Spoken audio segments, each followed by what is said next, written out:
जब मैं रोज़ सवेरे उठकर अपनी ननद को जगाने के लिए उनके कमरे में जाती, तो देखती कि उनका पूरा बिस्तर गीला होता था और कभी-कभी सफ़ेद चादर पर खून भी लगा होता था। पास में ही एक तेल की शीशी रखी हुई होती। आखिर रात को वो अपने कमरे में ऐसा क्या करती थी? इसी बात का पता लगाने के लिए मैं उनके कमरे में छुपकर बैठ गई। फिर जो मैंने देखा, उसे देखकर तो मेरी रूह काँप गई। मैंने देखा कि मेरी ननद तो अपने शरीर पर मेरा नाम निशा है। एक दिन पहले ही मेरी शादी दिनेश से हुई थी। मेरे ससुराल में दिनेश की छोटी बहन और माँ थी। दिनेश के पिताजी उनके बचपन में ही गुजर चुके थे। आज मेरे ससुराल में पहला दिन था। मेरी सास ने मुझे सवेरे उठने के बाद कहा कि बहू आज कुछ मीठा बना लेना। आज तुम्हारा ससुराल में पहला दिन है और हमारे यहाँ रीति रिवाज रहती है कि नई नवेली बहू से सबसे पहले रसोई घर की पूजा करवाई जाती है और उसके बाद कुछ मीठा बनवाया जाता है। मेरी एक दिक्कत थी कि मुझे कुछ भी बनाना नहीं आता था। दरअसल मैं अपने माता-पिता की इकलौती संतान थी और पढ़ाई की वजह से अक्सर मैं बाहर ही रहा करती थी और कभी-कभार घर आती थी, तो मेरी माँ मुझे कोई काम नहीं करने देती थी। हर समय कहती थी कि तुम पढ़ाई करो, घर के काम-काज तो मैं खुद कर लूँगी। इसी वजह से मैं कभी काम-काज नहीं सीख पाई। लेकिन शादी से पहले मेरे पिताजी ने दिनेश के साथ यह बात पक्की कर दी थी कि हमारी बेटी निशा को ज़्यादा घर का कामकाज नहीं आता, लेकिन हाँ, धीरे-धीरे वह सीख जाएगी। तभी दिनेश ने इस बात के लिए कोई आपत्ति नहीं दिखाई और वह कहने लगा कि मेरी माँ और छोटी बहन बहुत ही अच्छे हैं, वह निशा को सब कुछ सिखा देंगे। तभी मुझे मेरी सास की बातों से अचंभा हुआ कि इन्हें शायद दिनेश ने कुछ बताया नहीं है कि मुझे मीठे में कुछ भी बनाना नहीं आता है। तभी तो यह बोल रही है कि मुझे कुछ मीठा बनाना है। फिर मैं कमरे में गई और दिनेश से बोली कि क्या आपने अपनी माँ को कुछ बताया नहीं है? मुझे तो रसोई घर में कुछ भी नहीं बनाना आता। तभी दिनेश ने कहा कि मैं भूल गया था, चलो अभी मेरे साथ। फिर दिनेश मेरे साथ नीचे मेरी सास के पास आए। वह सास से कहने लगे कि दरअसल पढ़ाई लिखाई की वजह से निशा कभी भी घर का काम नहीं सीख पाई, इसलिए माँ आपको ही इसे सिखाना होगा। मेरी सास बहुत ही अच्छी थी, इसलिए उन्होंने कुछ भी नहीं कहा और वह बोली कि बेटी कोई बात नहीं, मैं तुम्हें सब कुछ बनाना सिखा दूंगी। चलो आज हम दोनों हलवा बनाते हैं। मेरी सास की इतनी प्यार भरी बात सुनकर मेरे दिल को बहुत ही शांति मिली और मैंने जो सोचा था वही हुआ था, क्योंकि मैंने शादी से पहले अपनी सास में अपनी माँ का ही रूप देखना चाहा और वही मुझे देखने को मिला। दरअसल मेरी और दिनेश की लव मैरिज हुई थी। पढ़ाई के दौरान हम दोनों को एक दूसरे से प्यार हो गया और हम दोनों के ही खानदान अच्छे और अमीर होने की वजह से किसी को कोई आपत्ति नहीं हुई और हम दोनों की शादी हो गई। खैर, मैं मेरी सास के साथ रसोई घर में चली गई और कुछ मीठा बनाने की तैयारी करने लगी। तभी मेरी सास जैसे जैसे बताती गई मैंने हलवा तैयार कर लिया और सब लोगों का मुंह मीठा करवाया। तभी मेरी ननद ने हलवा खाते ही कहा कि यह हलवा भाभी आपने बनाया है।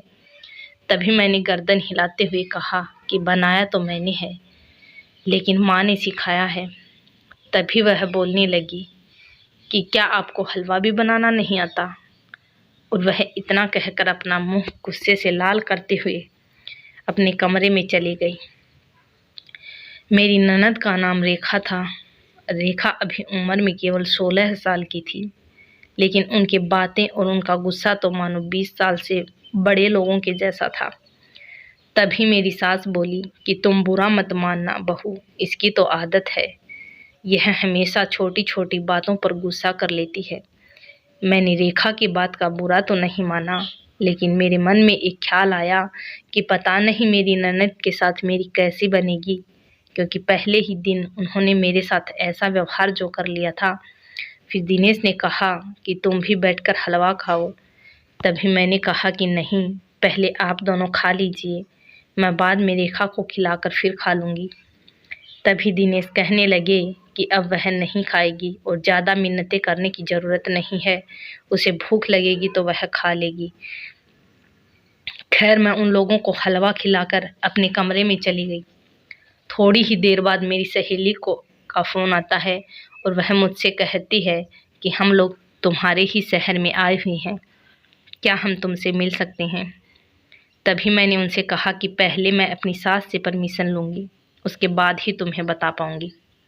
फिर मैं अपनी सास से कमरे में जाकर उनसे कहने लगी कि मेरी कुछ सहेलियां हमारे शहर में आई हुई हैं। दरअसल वह मेरी शादी में नहीं आ पाई थी क्योंकि उन्हें कुछ ज़रूरी काम हो गया था, इस वजह से वह मुझसे मिलना चाहती हैं। तभी मेरी सास कहने लगी कि इसमें कौन सी बड़ी बात है बेटा, उन लोगों को घर पर ही बुला लो। तभी मैंने मेरी सास से कहा कि वह अपने परिवार वालों के साथ है, इसलिए घर पर नहीं आ सकती। अगर आप मुझे इजाज़त दें तो मैं शहर में ही जाकर उनसे मिल लाऊं। तभी मेरी सास ने कहा, हाँ ठीक है बेटा, गाड़ी और ड्राइवर को लेकर चली जाओ और ध्यान से जाना। फिर मैं बहुत खुश हो गई और ड्राइवर के साथ अपनी सहेलियों के पास मिलने के लिए चली गई। वहाँ पर कुछ देर बातें करने के बाद और कुछ खाने के बाद मैं घर वापस आ गई। लेकिन जैसे ही मैंने घर पर आकर देखा तो मेरी ननद मेरी सास से कह रही थी कि भाभी को इतनी छूट देने की कोई ज़रूरत नहीं है, जब सर पर बैठ जाएगी तो तुम कैसे संभाल पाओगी, और वैसे भी भैया तो अभी उनके चमचे हुए पड़े हैं। देखो माँ, अभी भी टाइम है, भाभी की हर बात मानना सही नहीं है। उन्हें डरा धमका कर रखो और अपने पैरों की जुत्ती के नीचे रखो ताकि आगे चलकर आपको कोई परेशानी ना हो। अगर इतनी छूट दे रखी है, उसे कुछ भी नहीं कहा तो वह आपको अपने पैरों नीचे कब दबा लेगी यह आपको खबर भी नहीं पड़ेगी। मेरी ननद की ऐसी बातें सुनकर तो मेरी रूह कांप रही थी। मुझे बिल्कुल भी समझ नहीं आ रहा था कि इतनी छोटी उम्र की लड़की इतनी बड़ी बड़ी बातें कैसे कर सकती है, और वह भी इतनी घटिया बातें। मैंने अपनी ननद के रूप में अपनी बहन को देखना चाहा था, लेकिन मेरी ननद तो कुछ और ही निकली। उनकी ऐसी बातें मुझे अंदर से झकझोर करके रख रही थी। मेरे मन में डर पैदा हो गया कि कहीं मेरी ननद मेरी और मेरी सास का रिश्ता खराब ना कर दे। मैं अपने ससुराल वालों के साथ हंसी खुशी अपना जीवन बिताने की सोच रही थी, लेकिन मेरी ननद ने तो शायद कुछ और ही सोच रखा था।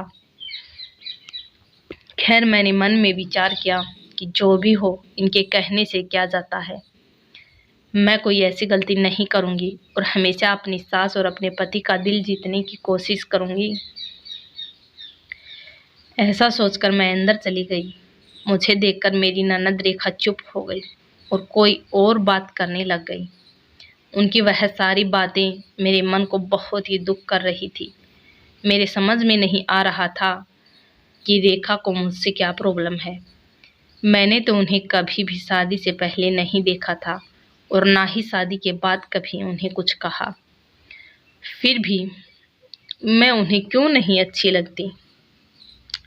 मैं हर समय रेखा की देखभाल करती, उनकी हर बात मानती और सब कुछ उनकी पसंद से करने की कोशिश करती थी, लेकिन फिर भी रेखा को मैं फूटी आँख नहीं भाती थी। मुझे तो समझ में नहीं आ रहा था कि मुझसे गलती क्या हो गई। आज से पहले मैं कभी भी किसी के आगे नहीं झुकी थी, लेकिन अपने पति के मान सम्मान और अपने माता पिता की इज्जत के लिए मुझे अपनी ननद की सारी कड़वी बातें सहन करनी पड़ रही थी। पर मैं वो कड़वे घूंट पीकर अपने काम में लग गई। मेरी ननद का व्यवहार तो सबकी समझ से बाहर था। हर समय वह गुस्से में रहती और हमेशा अपनी छोटी छोटी बातों को मनवाने के लिए बच्चों की तरह जिद करने लग जाती। मेरी सास और दिनेश उसकी हर बात मानते थे। उन लोगों के बस में कुछ नहीं था। वह लोग चाहकर भी उसे कुछ नहीं कह पाते थे। जब भी अगर उसे कुछ कहते तो वह आत्महत्या करने की धमकी देने लग जाती, जिसके डर से मेरे पति और सास ने उनकी हर बात माननी पर अपनी आदत बना ली। खैर, कड़वी बातें और चुगली करना तो जैसे मेरी ननद का पेशा बन चुका था। छोटी छोटी बातों पर मेरी सास को भड़काने लगती है, लेकिन मेरी सास इतनी समझदार थी कि उसकी हर बातों को अनदेखा कर देती थी। यही बात मुझे सबसे ज़्यादा अच्छी लगती। खैर, एक दिन मेरी सास ने मुझे कहा कि अब रेखा के स्कूल शुरू होने वाले हैं, इसलिए बहू उठकर इसे रोजाना उठा दिया करना। इसे देरी से उठने की आदत है। मैं मंदिर चली जाती हूँ, इसलिए इसे उठा नहीं पाऊंगी, इसलिए तुम उठा देना। मैंने सासू माँ से कहा कि ठीक है, मैं उठा दूंगी, लेकिन मेरे मन में डर था कि अगर मैं उठाने गई और यह मेरे ऊपर ही भड़क उठी तो मैं क्या कहूँगी, और वैसे भी घर में कोई नहीं होगा जिससे मैं कह सकूँगी। खैर, जैसे तैसे मैं ये करने के लिए राजी हो गई। दूसरे दिन सवेरे मैंने उठकर चाय बना दी और अपनी ननद को उठाने के लिए उनके कमरे में चली गई।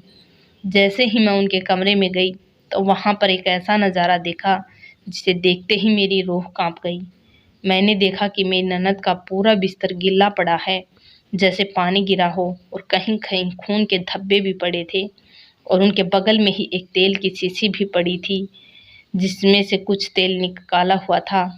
मुझे तो समझ में नहीं आ रहा था कि यह तेल मेरी ननद के कमरे में क्या कर रहा है और इन्हें भला तेल की क्या ज़रूरत पड़ गई।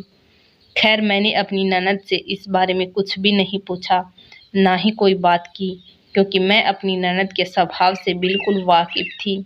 मैं नहीं चाहती थी कि किसी भी तरह से हंगामा हो, इसलिए मैं चुप ही रही और मैंने अपनी ननद को प्यार से बुलाते हुए कहा कि उठ जाइए, आपके स्कूल का समय होने वाला है, चाय बना दी है।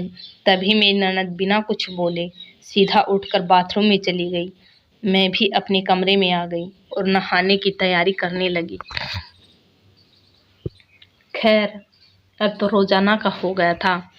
जब भी मैं सवेरे अपनी ननद को उठाने जाती तो उनके बगल में तेल की शीशी पड़ी होती, जिसमें से रोज थोड़ा थोड़ा तेल निकला हुआ होता, और उनके पूरे बिस्तर पर खून के धब्बे और पानी जैसा कुछ गिरा हुआ होता।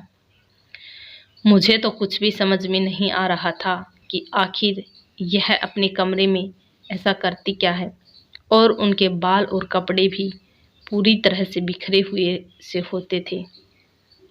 मेरे मन में ना जाने क्यों गलत गलत शक पैदा हो रहे थे, लेकिन मैं फिर भी अपनी जुबान को नहीं खोल पाई, क्योंकि बिना पूरी बात जाने मैं कुछ भी नहीं बोल सकती। खैर, मैं तो मन में सोचने लगी कि कहीं रेखा कुछ गलत तो नहीं कर रही है, लेकिन रेखा के सामने यह बात कौन रखे, उनसे पूछे कौन, क्योंकि उसका जो स्वभाव था वह तो एक दिल चीरने वाला ही था। हर समय चिड़चिड़ापन और गुस्से में रहना, और हर समय चुगली जैसे अफवाह फैलाना तो जैसे उनकी आम आदत थी। लेकिन खैर, मैं इतनी भी चुप नहीं रह सकती थी, क्योंकि वह मेरी ननद थी। उनका स्वभाव चाहे जैसा भी हो, लेकिन उनका सही गलत का ध्यान रखना तो मेरी भी जिम्मेदारी थी। लेकिन मैं यह बात कैसे कर सकती थी, क्योंकि अगर अपनी सास और दिनेश से करती तो जब यह बात रेखा को पता चलती तो पता नहीं वह क्या क्या हंगामा कर देती, और मेरी बिना गलती के वह सबको ऐसे भड़काती रहती है, तो उसके बाद तो पता नहीं वह क्या कर बैठती। शायद इसी डर से मैं इतने दिन तक कुछ भी नहीं बोल पाई। जब भी दिनेश से अपनी सास से बात करने की कोशिश करती तो मेरे मन में यह डर पैदा हो जाता कि कहीं रेखा ने हम दोनों के रिश्ते को खराब कर दिया तो क्या होगा। इसी डर से मेरे पैर वापस पीछे हट जाते। लेकिन फिर मैंने सोचा कि क्यों न मेरी ननद के ऊपर नज़र रखकर देखा जाए कि आखिर वह करती क्या है, शायद इसी से ही पूरी बात का पता चलेगा। खैर, कुछ ही देर बाद मैं देखती हूँ कि रेखा मेरी सासू माँ के ऊपर चिल्ला रही थी। पता नहीं उन्हें किस बात की दिक्कत हो गई। शायद उन्हें कोई चीज़ पसंद नहीं आई, जिसकी वजह से वह मेरी सास पर चिल्लाई जा रही थी। मेरी सास उन्हें समझा रही थी, लेकिन वह समझने का नाम ही नहीं ले रही थी। लेकिन मैं कुछ भी नहीं बोली, क्योंकि मैं नहीं चाहती थी कि मेरी वजह से यह झगड़ा और बढ़े। इसलिए मैं चुपचाप दूर खड़ी देखती रही। लेकिन आज मुझे एक जवाब दिनेश से लेना ही था। इसलिए मैं शाम को दिनेश का ऑफिस से आने का इंतज़ार करने लगी। शाम को दिनेश के आने के बाद खाना वगैरह खाकर जब हम लोग कमरे में गए तो मैंने दिनेश से पूछा कि दिनेश, मुझे आपसे एक बात पूछनी है, क्या आप बताओगे? तभी दिनेश ने कहा, हाँ हाँ, क्यों नहीं बताऊंगा। तभी मैंने कहा कि रेखा ऐसे स्वभाव की क्यों है? वह हर समय चिड़चिड़ा स्वभाव में रहती है। गुस्सा तो उनकी नाक पर ही रहता है और वह तो माँ जी को भी नहीं बख्शती। आखिर आप लोग इन्हें कुछ कहते क्यों नहीं? तभी दिनेश ने कहा कि अब तुम्हें क्या बताऊं, पिताजी की यह लाडली थी। पिताजी इसको बहुत प्यार करते थे, यहाँ तक कि मुझसे भी ज़्यादा पिताजी के लिए रेखा थी। रेखा के लिए पिताजी कुछ भी करने को तैयार थे। इसलिए जब पिताजी की डेथ हुई तो उसके बाद से मैंने और माँ ने पिताजी की जगह ले ली और रेखा को कभी कुछ नहीं कहा। रेखा जो मांगती वह उसे लाकर दिया जाता, जो भी यह बोलती उसको पूरा करते, और इससे गुस्सा आता तो हम लोग इसके गुस्से को सहन कर लेते। शायद इसी वजह से रेखा एकदम बिगड़ गई और अब हमारे हाथों से निकल गई। शायद इसके पीछे कहीं ना कहीं मैं और माँ ही दोषी थी, क्योंकि हम लोगों ने ही इसे सर पर चढ़ा लिया था। अब तो हम लोगों को समझ में आ चुका है कि इतना लाड प्यार भी ठीक नहीं रहता जितना हम लोगों ने रेखा को दे दिया था। लाड प्यार अपनी जगह होता है और समझाइश अपनी जगह। दिनेश की बातें सुनकर मुझे उन पर बहुत दया आई कि वह इतने परेशान रहते हैं। पता नहीं रेखा क्यों नहीं समझती इस बात को। लेकिन मुझे रेखा की एक बात सबसे ज़्यादा हैरान करती थी कि उसकी इतनी उम्र नहीं थी जितनी उसकी बातें बड़ी होती थी। वह हर काम ऐसे करती थी जैसे घर में सबसे बड़ी वही हो। लेकिन मैं दिनेश से उसके कमरे वाली बात करने ही वाली थी, फिर अचानक मेरे कदम रुक गए और मुझे ख्याल आया कि मैंने तो प्लान बनाया था कि रेखा के कमरे में छुपकर सब कुछ देखना है, तभी जाकर पूरी बात मेरे समझ में आएगी। फिर मैं सब घर वालों को कहूँगी। मैं बिना पूरी बात जाने कुछ भी नहीं बोल सकती। खैर, ऐसा सोचकर मैं और दिनेश सो गए। सवेरे उठकर मैं अपने काम में लग गई और रेखा को उठाने गई तो देखा कि रोजाना की तरह वही हरकत हुई थी। खैर, मैंने रेखा को जगा दिया और खुद नहाने चल गई। लेकिन मेरे दिमाग में पूरा दिन यही बात दौड़ती कि आखिर पता नहीं रेखा के कमरे में होता क्या है। कहीं अपनी जिद की वजह से और गुस्से की वजह से कोई गलत कामों में तो नहीं फंस गई। अगर ऐसा हुआ तो मेरे पति और मेरी सास खुद को कभी माफ नहीं कर पाएंगे। इसी के डर से मेरा मन घबराए जा रहा था। खैर, मेरा बहुत मन था कि मैं रेखा को सब कुछ समझाऊं, लेकिन रेखा तो मुझसे बात करने तक तैयार नहीं थी, तो समझना तो दूर। अब तो मेरा किसी भी काम में मन नहीं लगता था। दिन भर यही सोचती कि पता नहीं रेखा किन विचारों और ख्यालात वाली लड़की है। मैंने आज से पहले ऐसी जिद्दी लड़की कभी नहीं देखी थी, जो अपनी माँ के ऊपर भी चिल्लाने लगे। लेकिन यह सब तो रेखा में था। फिर मैंने सोचा कि आज रात को मैं रेखा के कमरे में छुप कर देखूंगी कि होता क्या है। लेकिन फिर मेरे मन में आया कि मैं दिनेश से क्या बोलूंगी। तभी मैंने सोचा कि मैं दिनेश को सुलाकर यह काम करूंगी और दिनेश को नींद की दवाई दे दूंगी। मुझे मन में बहुत ही शर्म थी कि दिनेश की नींद की दवाई दे रही हूँ, लेकिन मुझे रेखा की सच्चाई जानने के लिए आज ऐसा करना ही था। तो खैर, मैंने दिनेश को नींद की दवाई दे दी और उसे सुला दिया। दरअसल रेखा बाहर आंगन में देर रात तक पढ़ाई करती थी, क्योंकि उसका कमरा सड़क के बिल्कुल पास लगता था, जिसकी वजह से सड़क का शोरगुल उसके कमरे में आता रहता था, जिस वजह से वह पढ़ाई नहीं कर पाती थी, तो देर रात तक आंगन में ही रहती। इसी चीज़ का मैंने फ़ायदा उठाया। जब दिनेश पूरी तरह सो गए तो मैं धीरे से रेखा के कमरे में जाकर छुपकर बैठ गई। जब 11 बजे का समय हुआ तो रेखा पढ़ाई करके अपने कमरे में चली गई और वह आज पूरी तरह थकी हुई सी लग रही थी। उसने पानी पिया और पानी पीते ही रेखा सो गई। अब तो मुझे समझ में नहीं आ रहा था कि रेखा यह सब कब करती है कि उसके बेड पर ऐसे पानी और खून के छींटे आते हैं। तभी मैंने सोचा कि रेखा तो सो गई है, इसने तो ऐसा कुछ भी नहीं किया। फिर मैंने सोचा कि शायद मैं ही गलत सोच रही थी। खैर मैं यही सोचने लगी कि जब रेखा गहरी नींद में सो जाएगी तो मैं धीरे से इनके कमरे से बाहर चली जाऊंगी, क्योंकि जो प्लान बनाकर मैं इनके कमरे में बैठी थी कि रेखा क्या करती है वह देखा जाए, लेकिन रेखा ने तो ऐसा कुछ नहीं किया। तो अब मुझे तो बाहर जाना ही था। फिर मैं रेखा के सोने का इंतजार करने लगी। थोड़ी ही देर बाद जब रेखा गहरी नींद में सो गई और उनके खर्राटे निकलने लगे, तो मैं धीरे से निकल कर कमरे से बाहर जाने लगी। तभी मुझे उनके कमरे के खुलने की आवाज़ आती है। मैं वापस उसी जगह पर बैठ जाती हूँ और सब देखने लगती हूँ कि कमरे के अंदर कौन आया है, और वह भी इस वक्त। तभी मैंने जो देखा उसे देखकर तो मेरी रूह कांप गई। मेरी तो हालत खराब हो गई कि ऐसा क्या हो सकता है। तभी मैंने देखा कि मेरी सास रेखा के कमरे में आती है। उनके हाथ में बहुत सारा पानी होता है और दूसरे हाथ में खून जैसा कुछ होता है, और तीसरे हाथ में एक नारियल और उनके ऊपर कुछ बंधा होता है।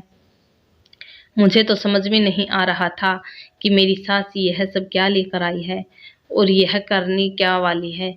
तभी मैंने देखा कि मेरी सास रेखा के ऊपर से वह नारियल उतारने लगी और उस पानी के छींटे रेखा के ऊपर डालने लगी और उसके पूरे बेड पर डाल दिए। फिर वह खून जैसा कुछ निकाला और रेखा के पूरे बेड पर और उसके पूरे कमरे में छिड़कने लगी और रेखा के ऊपर भी छिड़क दिया। रेखा पूरी गहरी नींद में सो रही थी।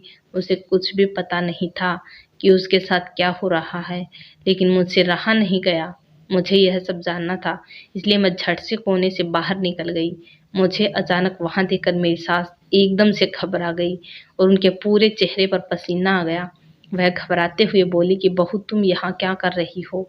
तभी मैंने मेरी सास से कहा कि यही सवाल तो मैं आपसे पूछना चाहती थी कि आप यहाँ क्या कर रहे हो। तभी हम दोनों का शोर सुनकर रेखा भी अपने बिस्तर से उठ खड़ी हुई और वह गुस्से होते हुए बोली कि आप दोनों मेरे कमरे में इतनी रात को क्या कर रहे हो। तभी मैं कुछ नहीं बोली, लेकिन मेरी सास ने मेरे सामने हाथ जोड़ते हुए कहा कि बहू मेरा कोई गलत इरादा नहीं था, मुझे माफ़ कर दो। तभी मैंने मेरी सास से कहा कि माँ जी मुझे बताइए आप यह सब क्या कर रही हैं, क्या कोई तंत्र विद्या कर रही हो। तभी मेरी सास बोली कि हाँ बहू, दरअसल रेखा का स्वभाव और इसका गुस्सेलापन देखकर मुझे मन में बहुत ही डर रहता था कि कल को इसकी शादी हो जाएगी तो यह अपने ससुराल में कैसे मैनेज कर पाएगी, और हम लोगों को तो रोज इसके उल्हाने मिलेंगे, क्योंकि मैं रेखा को समझाने की कोशिश करती लेकिन यह तो कभी नहीं समझती। इसलिए मेरी सहेली ने मुझे एक तांत्रिक बाबा का पता बताया। मैं उस तांत्रिक बाबा के पास गई तो उसने मुझे कहा कि यह उपाय किया करो, रोजाना एक नारियल लिया करो और रात को 12 बजते ही उस लड़की के ऊपर से उगारने लग जाया करो, और यह तांत्रिक का लाल रंग है जो इसके ऊपर छींटा दे दिया करो, और यह पवित्र जल है इसके छींटे दे दिया करो, और वह नारियल दूसरे दिन कहीं दूर फेंक दिया करो, जिससे उसका क्रोध दूर हो जाएगा और वह एक अच्छी लड़की बन जाएगी। मैं काफी दिनों से यह उपाय कर रही थी। मैंने अपनी सास से कहा कि यह सब हमें भी तो बता सकती थी। तभी मेरी सास बोली कि मुझे बाबा जी ने कहा था कि इस बारे में घर में किसी को भी पता नहीं चलना चाहिए। तभी रेखा के भी आंखों में आंसू आ गए। वह कहने लगे कि मुझे माफ कर दो, मेरे इस चिड़चिड़ापन और गुस्सैल स्वभाव की वजह से पता नहीं मेरी माँ को क्या क्या करना पड़ रहा है। दरअसल मुझे मेरी जिद और गुस्से के आगे कुछ भी दिखाई नहीं देता था। मैं हर समय यही सोचती थी कि जिस तरह बचपन से मेरी सारी जरूरतें पूरी होती आ रही हैं, सब लोग मुझे सुनते हैं, वैसे ही आगे हो आएगा। मैंने अपने आगे के जीवन के बारे में जरा भी ख्याल नहीं किया। रेखा ने मुझसे भी माफी मांगी और कहा कि भाभी मुझे माफ कर दो, मुझसे बहुत बड़ी गलती हो गई। आज के बाद मैं अपने अंदर सुधार करूंगी। रेखा के सुधरने की खुशी में ज्यादा मुझे एक दुख था कि मेरी सास अंधविश्वास में पड़ी हुई है। तभी मैंने मेरी सास से कहा कि माँ जी, इस अंधविश्वास के चक्कर में मत पड़ा कीजिए, यह बिल्कुल गलत होता है, इससे लोग अपना घर बर्बाद कर लेते हैं। तभी मेरी सास ने कहा कि बेटा, दुख के अंदर इंसान पता नहीं क्या क्या करता है, और यही सब देखकर मैं भी बाबा जी से करने के उपाय पर मजबूर हो गई। खैर अब तो सब कुछ ठीक हो गया। हम तीनों एक दूसरे के गले मिले। दूसरे दिन सवेरे दिनेश ने उठकर रेखा का ऐसा बदलाव देखा जो उन्होंने कभी पहले नहीं देखा था। रेखा बिल्कुल शांत स्वभाव की थी और काम में हाथ बटा रही थी, और सबसे बड़ी बात थी कि मुझे प्यार से बोल रही थी, मानो सालों से हम एक दूसरे को अच्छी सहेली हों। दिनेश को यह सब देखकर विश्वास नहीं हुआ। वह कहने लगे कि क्या हुआ भाई, घर में कोई शक्ति चल गई है क्या। तभी मेरी सास ने दिनेश की सारी बात बताई। दिनेश को भी माँ के अंधविश्वास के ऊपर गुस्सा आया, लेकिन रेखा के सुधरने की खुशी उस गुस्से के ऊपर भारी पड़ गई। फिर हम चारों लोगों ने भगवान का शुक्रिया किया। अब तो मेरे चेहरे पर मुस्कान आ चुकी थी कि शायद देरी से ही सही, लेकिन मेरी ननद एक अच्छे रास्ते की ओर चल पड़ी थी। धन्यवाद दोस्तों। वीडियो पसंद आई हो तो लाइक करें, चैनल को सब्सक्राइब करें।